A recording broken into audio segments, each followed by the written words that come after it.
Trend is our friend. ಯಾಕಂದರೆ trend ಪ್ರಕಾರ ನಾವು ಕ್ವಾಂಟಿಟಿ ಸೈಜ್ ಮ್ಯಾನೇಜ್ ಮಾಡ್ಬೋದು, ನಮ್ಮದು SL ಮ್ಯಾನೇಜ್ ಮಾಡ್ಬೋದು, ಹಾಗೆ ನಾವು ಟ್ರೇಡ್ಸ್ ಕೂಡ ಮ್ಯಾನೇಜ್ ಮಾಡ್ಬೋದು. ಫಾರ್ ಎಕ್ಸಾಂಪಲ್, ಮಾರ್ಕೆಟ್ ಈಗ ಒಂದು ಅಪ್ ಟ್ರೆಂಡಲ್ಲಿ ಹೋಗ್ತಾ ಉಂಟು. ಕ್ಲಿಯರ್. ಈಗ ಯಾವಾಗ ಮಾರ್ಕೆಟು ಅಪ್ ಟ್ರೆಂಡಲ್ಲಿ ಹೋಗ್ತಾ ಉಂಟು ಆವಾಗ ನಾವಿಲ್ಲಿ ನೆಗೆಟಿವ್ ಸೈಡಲ್ಲಿ ಕ್ವಾಲಿಟಿ ಸ್ವಲ್ಪ ಲೆಸ್ ಮಾಡಿ ಟ್ರೇಡ್ ಮಾಡ್ತೀವಿ. ಹಾಗೆ ನಮ್ಮದು ಸ್ಟಾಪ್ ಲಾಸ್ ಏನು ಇರ್ತಾರಲ್ಲ ಅದನ್ನ ಕೂಡ ನಾವು ಸಣ್ಣ ಸ್ಟಾಪ್ ಲಾಸ್ ಕೊಡ್ತೀವಿ. ಬಿಕಾಸ್ ನಾವಿಲ್ಲಿ ಅಗೇನ್ಸ್ಟ್ ದ ಟ್ರೆಂಡ್ ಇದ್ದೀವಿ. ಇದು ನಮಗೆ ಕ್ಲಿಯರ್ ಆಗುತ್ತೆ ಯಾವಾಗ ನಮಗೆ ಈ ಟ್ರೆಂಡ್ ಒಂದು ಕ್ಲಿಯರ್ ಆಯ್ತಂದರೆ. ಇಫ್ ಇನ್ ಕೇಸ್ ನಮಗೆ ಈ ಟ್ರೆಂಡೇ ಕ್ಲಿಯರ್ ಆಗಿಲ್ಲ ಅಂದರೆ ನಾವಿಲ್ಲಿ ಕೂಡ 10 ಕ್ವಾಂಟಿಟಿ ಪ್ಲ್ಯಾನ್ ಮಾಡ್ತೀವಿ, ಇಲ್ಲಿ ಕೂಡ 10 ಕ್ವಾಂಟಿಟಿ ಪ್ಲ್ಯಾನ್ ಮಾಡ್ತೀವಿ. ಇಲ್ಲಿ ಅನ್ನೆಸೆಸರಿ ನಮಗೆ ಸ್ಟಾಪ್ ಲಾಸ್ ಹಿಟ್ ಆಗ್ತದೆ. ಐ ಹೋಪ್ ನಾನು ಏನು ಹೇಳಿದೆ ಅಂತ ಕ್ಲಿಯರ್ ಆಯ್ತಂತ. ಸೊ ನಾವು ಒಂದು ಟ್ರೆಂಡ್ ಹೋಗ್ತಾ ಇದ್ದರೆ ಆ ಟ್ರೆಂಡ್ ಕಂಟಿನ್ಯೂ ಉಂಟಾ ಅಥವಾ ಈ ಟ್ರೆಂಡ್ ಹೋಗ್ತಾ ಇದ್ದರೆ ಈ ಟ್ರೆಂಡ್ ರಿವರ್ಸಲ್ ಆಯಿತಾ, ಇದನ್ನ ನಾವು ಹೇಗೆ ಕಂಡುಹಿಡಿಯೋದಂತ ಈ ವಿಡಿಯೋದಲ್ಲಿ ಹೇಳ್ತೀನಿ. ಸೊ ದಟ್ ವಿಡಿಯೋ ಕೊನೆ ತನಕ ನೋಡಿದರೆ ಇನ್ ಡೀಟೇಲ್ಸ್ ಅಲ್ಲಿ ಕ್ಲಿಯರ್ ಆಗ್ತಾರೆ. ಇಫ್ ಇನ್ ಕೇಸ್ ಚಾನಲ್ಗೆ ಹೊಸಬರಾಗಿದ್ದರೆ ಸಬ್ಸ್ಕ್ರೈಬ್ ಮಾಡೋದು ಕೂಡ ಮರಿಬೇಡಿ. ಈಗ ಅಪ್ ಟ್ರೆಂಡಲ್ಲಿ ಟ್ರೆಂಡ್ ಬೆಂಡ್ ಆಯ್ತಾ ನೋಡೋದು ಹೇಗೆ. ಒಂದು ಸ್ಟಾಕು ಅಪ್ಸೈಡಲ್ಲಿ ಹೋಗ್ತಾ ಇದೆ ಅಂದರೆ ತುಂಬ ಜನ ಥಿಂಕ್ ಮಾಡ್ತಾರೆ ಎಲ್ಲಿ ಇದು ರಿವರ್ಸ್ ಆಗ್ಬೋದು ಅಥವಾ ಯಾವ ಲೆವೆಲಿಂದ ಈ ಟ್ರೆಂಡು ಫೇಡ್ ಔಟ್ ಆಗ್ಬೋದು. ಇದನ್ನ ನಾವು ಕಂಡುಹಿಡಲಿಕ್ಕೆ ಒಂದು ಈಸಿ ಎಕ್ಸಾಂಪಲ್ ಮೂಲಕ ಹೇಳ್ತೀನಿ. ಒಂದು XYZ ಸ್ಟಾಕ್ ಉಂಟು, ಇದು 80ಇಂದ 100 ರೇಂಜಲ್ಲಿ ಇದು ಟ್ರೇಡ್ ಮಾಡ್ತಾ ಉಂಟು. ಸ್ವಲ್ಪ ದಿನ ಆದ್ರ ಮೇಲೆ ಇದು 100 ರೇಂಜಿಂದ ಅಪ್ಸೈಡಲ್ಲಿ ಬ್ರೇಕ್ಔಟ್ ಕೊಡ್ತಾರೆ ಆ್ಯಂಡ್ ಇದು ನ್ಯೂ ಹೈ ಹೋಗಿ ಹೊಡಿತಾರೆ 200. ಫೈನ್. 200 ಹತ್ರ ಹೋದಾಗ ಇಲ್ಲಿ ತುಂಬ ಜನ ಬಯರ್ಸ್ ಏನು ಮಾಡ್ತಾರೆ, ಸ್ವಲ್ಪ ಇಲ್ಲಿ ಪ್ರಾಫಿಟ್ ಬುಕ್ಕಿಂಗ್ ಮಾಡ್ತಾರೆ. ಆವಾಗ ಸೆಲ್ಲರ್ಸ್ ಏನು ಥಿಂಕ್ ಮಾಡ್ತಾರೆ, ಇಲ್ಲಿ ಸ್ವಲ್ಪ ಸೆಲ್ಲಿಂಗ್ ಬರ್ತಾ ಉಂಟು, ಸ್ವಲ್ಪ ಸೆಲ್ಲಿಂಗ್ ಕೂಡ ಮಾಡ್ಬೋದು. ಬಟ್ ತುಂಬ ಸೆಲ್ಲರ್ಸ್ ಏನು ಥಿಂಕ್ ಮಾಡ್ತಾರೆ ಅಂದರೆ ಯಾವಾಗ ಇದು ರಿವರ್ಸಲ್ ಆಗ್ತಾರೆ, ದಟ್ ಮೀನ್ಸ್ ಈ ಟ್ರೆಂಡ್ ಯಾವಾಗ ಅಪ್ ಟ್ರೆಂಡು ಯಾವಾಗ ಇದು ಫೇಡ್ ಔಟ್ ಆಗ್ತಾರೆ ಆಗ ನಾನು ಕ್ವಾಂಟಿಟಿ ಸ್ವಲ್ಪ ಇಲ್ಲಿ ಇನ್ಕ್ರೀಸ್ ಮಾಡ್ತೀನಿ. ಯಾವಾಗ ಸೆಲ್ಲರ್ಸ್ ಕ್ವಾಂಟಿಟಿ ಇನ್ಕ್ರೀಸ್ ಮಾಡ್ತಾರೆ ಆವಾಗ ನಾವು ಅಲ್ಲಿ ಸೆಲ್ಲು ನಾರ್ಮಲ್ ಕ್ವಾಂಟಿಟಿಯಲ್ಲಿ ಮಾಡಬೇಕು. ನಾನು ಏನು ಹೇಳಿದೆ ಅಂತ ಕ್ಲಿಯರ್ ಆಯ್ತಂತ ನಾನು ಮತ್ತೊಮ್ಮೆ ನಿಮಗೆ ಕ್ಲಿಯರ್ ಮಾಡ್ತೀವಿ. ಫಾರ್ ಎಕ್ಸಾಂಪಲ್, ಈಗ ಮಾರ್ಕೆಟ್ ಅಪ್ಸೈಡಲ್ಲಿ ಹೋಗ್ತಾ ಇದೆ ಅಂದರೆ ಇಲ್ಲಿ ನಾವೆಲ್ಲ ಸೆಲ್ ಮಾಡಬಾರ್ದು. ಯಾವ ತನಕ ಈ ಟ್ರೆಂಡು ನೆಗೆಟಿವ್ ಆಗಿ ಕನ್ವರ್ಟ್ ಆಗಲ್ಲ ಅಥವಾ ರಿವರ್ಸ್ ಆಗಲ್ಲ ಆವ ತನಕ ನಾವು ಸೆಲ್ಲಿಂಗಲ್ಲಿ ಕ್ವಾಂಟಿಟಿ ಇನ್ಕ್ರೀಸ್ ಮಾಡಬಾರ್ದು. ಯಾವ ಟ್ರೆಂಡಲ್ಲಿ ಹೋಗ್ತಾ ಉಂಟು ಆ ಟ್ರೆಂಡಲ್ಲಿ ಕ್ವಾಂಟಿಟಿ ಇನ್ಕ್ರೀಸ್ ಮಾಡ್ತಾ ಹೋಗಬೇಕು. ಐ ಹೋಪ್ ನಾನು ಏನು ಹೇಳಿದೆ ಅಂತ ಕ್ಲಿಯರ್ ಆಗಿದೆ ಅಂತ. ಈಗ ನಾವು ಬ್ಯಾಕ್ ಟು ಟಾಪಿಕ್ ಬರೋದಾದರೆ, ಸೊ ಮಾರ್ಕೆಟಲ್ಲಿ 100ಇಂದ ಹೋಗಿ ಅಲ್ಲಿ 200 ಹತ್ರ ಹೋಯಿತು. ಸೊ ಇಲ್ಲಿ ರಿವರ್ಸಲ್ ನಾವು ಹೇಗೆ ಕಂಡುಹಿಡಿಯೋದಂದರೆ 2 ಮೆಥಡ್ ಉಂಟು. ಒಂದು ನಾವು ಕ್ಯಾಲ್ಕುಲೇಷನ್ ಮಾತ್ರ ಮಾಡ್ಬೋದು, ಮತ್ತೊಂದು ನಾವು ಫಿಬೊನಾಚಿ ಕೂಡ ಮಾಡ್ಬೋದು. ಸೊ ಕ್ಯಾಲ್ಕುಲೇಷನ್ ಮೂಲಕ ಮಾಡೋದಂದರೆ, ಸೊ ಈಗ 100 ಹತ್ರ ಬ್ರೇಕ್ಔಟ್ ಆಗಿದೆ, 200 ಹತ್ರ ಹೋಗಿದೆ. ಕ್ಲಿಯರ್. ಸೊ ಈಗ 100 to 200 ಫಿಬ್ ಝೋನ್ ಎಷ್ಟು, ದಟ್ ಮೀನ್ಸ್ ಇದು ಮಧ್ಯದೇನು ಅಂದರೆ 100 + 200 ಏನಾಗುತ್ತೆ 300. ಎಲ್ಲಿಂದ ಬ್ರೇಕ್ಔಟ್ ಆಯಿತು ಹಾಗೆ ಏನು ನೀವು ಹೈ ಹೊಡಿತು ಅದನ್ನ ಪ್ಲಸ್ ಮಾಡ್ಕೊಳ್ಳಿ, ಅದರ ಅಮೌಂಟ್ ಬರುತ್ತೆ 300. ಅದನ್ನ ಡಿವೈಡ್ ಮಾಡ್ಕೊಳ್ಳಿ 2ಇಂದ, ಸೊ ಇದೇನು ಬರುತ್ತೆ 150. ಯಾವ ತನಕ ಇದು 150 ಬ್ರೇಕ್ ಆಗಲ್ಲ ಆವ ತನಕ ಈ ಅಪ್ ಟ್ರೆಂಡು ಪಾಸಿಟಿವಲ್ಲೇ ಇರ್ತದೆ.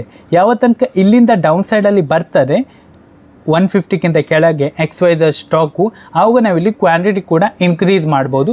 ಆವಾಗ ನಾವಿಲ್ಲಿ ಬೈಯಿಂಗ್ ಕ್ವಾಂಟಿಟಿ ಕೂಡ ಲೆಸ್ ಮಾಡಬೇಕಾಗುತ್ತೆ. ಐ ಹೋಪ್ ನಾನು ಏನು ಹೇಳಿದಂತ ಕ್ಲಿಯರ್ ಆಯ್ತಂತ.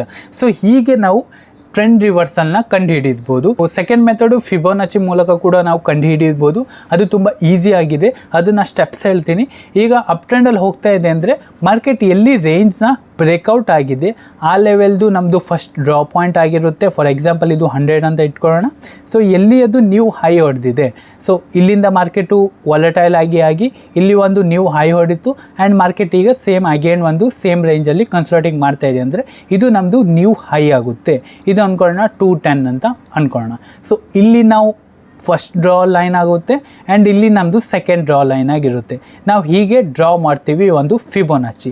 ಯಾವ ತನಕ ಅದು ಫಿಬ್ 5ಕ್ಕಿಂತ ಡೌನ್ ಸೈಡಲ್ಲಿ ಬರಲ್ಲ ಆವ ತನಕ ಅದು ನೆಗೆಟಿವ್ ಆಗಿ ಕನ್ವರ್ಟ್ ಆಗಲ್ಲ. ಕ್ಲಿಯರ್.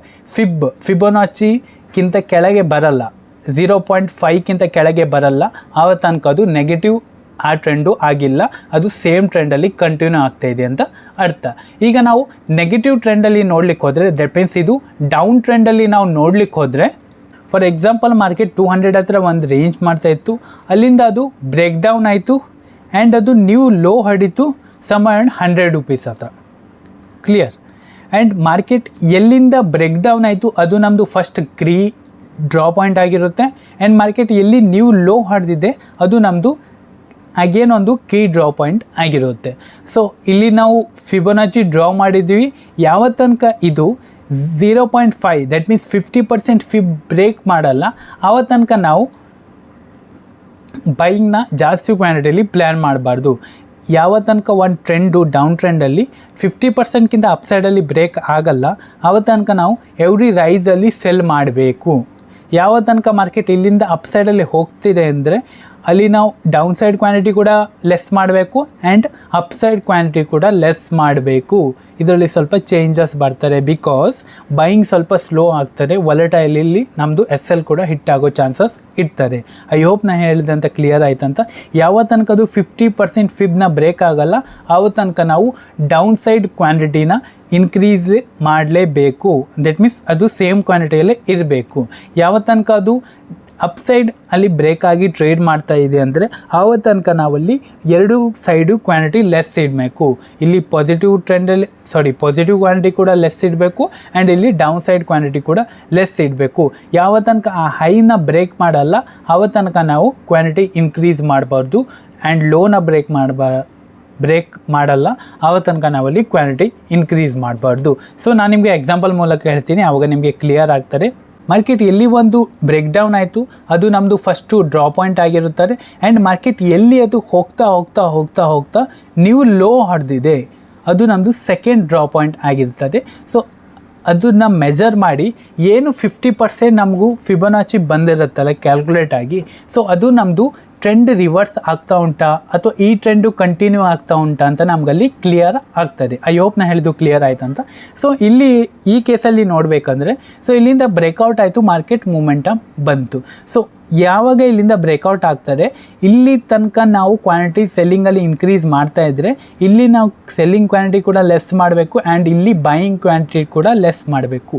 ಅಪ್ ಟ್ರೆಂಡಲ್ಲಾದರೆ ಮಾರ್ಕೆಟ್ ಇಲ್ಲಿಂದ ಡೌನ್ ಸೈಡ್ ಬರ್ತಿದೆ ಅಂದರೆ ಸೆಲ್ಲಿಂಗಲ್ಲಿ ನಾವು ಕ್ವಾಂಟಿಟಿ ಇನ್ಕ್ರೀಸ್ ಮಾಡಬಹುದು, ಬಟ್ ಇಲ್ಲಿ ಬೈಯಿಂಗಲ್ಲಿ ಕ್ವಾಂಟಿಟಿ ಇನ್ಕ್ರೀಸ್ ಮಾಡಬಾರ್ದು. ಯಾಕಂದರೆ buying always slow, selling always fast. ಇಲ್ಲಿ ಸ್ಪೈಕ್ ಆಗ್ತಾ ಮಾರ್ಕೆಟ್ ವಾಲಟೈಲಲ್ಲಿ ಸೈಡ್ವೇಸ್ ಕೂಡ ಇರ್ಬೋದು ಆ್ಯಂಡ್ ಮಾರ್ಕೆಟ್ ಇಲ್ಲಿ ವಾಲಟೈಲಲ್ಲಿ SL ಕೂಡ ಹಿಟ್ ಆಗ್ಬೋದು. ಸೊ ಅದಕ್ಕೆ ಯಾವ ತನಕ ಈ ಟ್ರೆಂಡಿದು ಹೈನ ಬ್ರೇಕ್ ಆಗಲ್ಲ ಆವ ತನಕ ನಾವಿಲ್ಲಿ ಬೈಯಿಂಗ್ ಕ್ವಾಂಟಿಟಿ ಇನ್ಕ್ರೀಸ್ ಮಾಡಬಾರ್ದು. ಯಾವ ತನಕ ನೆಗೆಟಿವ್ ಬಂದು ಮಾರ್ಕೆಟು ಲೋ ಹೊಡೆದು ಫಿಬೊನಾಚಿ ಬ್ರೇಕ್ ಆಯಿತು, ಅಗೇನ್ ಮಾರ್ಕೆಟ್ ಡೌನ್ ಸೈಡ್ ಬಂದು ಈ ಲೋನ ಬ್ರೇಕ್ ಆಗ್ತಾಯಿದೆ ಅಂದರೆ ಆವಾಗ ನಾವು ಮಾತ್ರ ಕ್ವಾಂಟಿಟಿ ಸೆಲ್ಲಿಂಗಲ್ಲಿ ಇನ್ಕ್ರೀಸ್ ಮಾಡಬೇಕು. ಐ ಹೋಪ್ ನಾ ಹೇಳಿದ್ದು ಕ್ಲಿಯರ್ ಆಯ್ತಂತ. ಐ ಹೋಪ್ ನಾ ಹೇಳಿದ ವಿಧಾನ ನಿಮಗೆ ಕ್ಲಿಯರ್ ಆಯ್ತಂತ. ಒಂದು ಟ್ರೆಂಡಲ್ಲಿ ಹೇಗೆ ನಾವು ಆ ಟ್ರೆಂಡು ಕಂಟಿನ್ಯೂ ಹೋಗ್ತಾ ಉಂಟಾ ಅಥವಾ ಆ ಟ್ರೆಂಡು ಅಲ್ಲಿಂದ ರಿವರ್ಸ್ ಆಯಿತಾ ಅಂತ ಕಂಡುಹಿಡಿಯೋ ವಿಧಾನ ನಿಮ್ಗೆ ಹೇಳಿದ್ದು ಕ್ಲಿಯರ್ ಆಯ್ತಂದರೆ ಪ್ಲೀಸ್ ವಿಡಿಯೋನ ಲೈಕ್ ಮಾಡಿ, ಹಾಗೆ ನಿಮ್ಮ ಫ್ರೆಂಡ್ಸ್ ಹಾಗೆ ಫ್ಯಾಮಿಲಿ ಹತ್ರ ಕೂಡ ನೀವು ಈ ವಿಡಿಯೋನ ಶೇರ್ ಮಾಡ್ಬೋದು. Fine. So if in case ನಿಮಗೆ ಎನಿ ಡೌಟ್ ಇದ್ದರೆ ನನಗೆ ಟೆಲಿಗ್ರಾಮ್ ಚಾನಲ್ ಮೂಲಕ ಮೆಸೇಜ್ ಮಾಡಿ, ಇಲ್ಲಾಂದರೆ ನನ್ನದು ಇನ್ಸ್ಟಾಗ್ರಾಮ್ ಚಾನಲ್ ಲಿಂಕ್ ಕೂಡ ಡಿಸ್ಕ್ರಿಪ್ಷನಲ್ಲಿ ಉಂಟು, ಅಲ್ಲಿ ನೀವು ಚೆಕ್ಔಟ್ ಮಾಡ್ಬೋದು. ಫೈನ್. ಐ ಹೋಪ್ ನಿಮ್ಗೆ ಈ ವಿಡಿಯೋದಿಂದ ಏನಾದರೂ ಕಲಿಯಲು ಸಿಕ್ತಂತ ಅಂದ್ಕೊಳ್ತೀನಿ. ಇಫ್ ಇನ್ ಕೇಸ್ ಇದೇ ರಿಲೇಟೆಡ್ ವಿಡಿಯೋ ಬೇಕಂದರೆ ಚಾನಲ್ನ ಸಬ್ಸ್ಕ್ರೈಬ್ ಮಾಡೋದು ಕೂಡ ಮರಿಬೇಡಿ. ಈ ವಿಡಿಯೋದಲ್ಲಿಷ್ಟೇ. Thank you. Have a good day.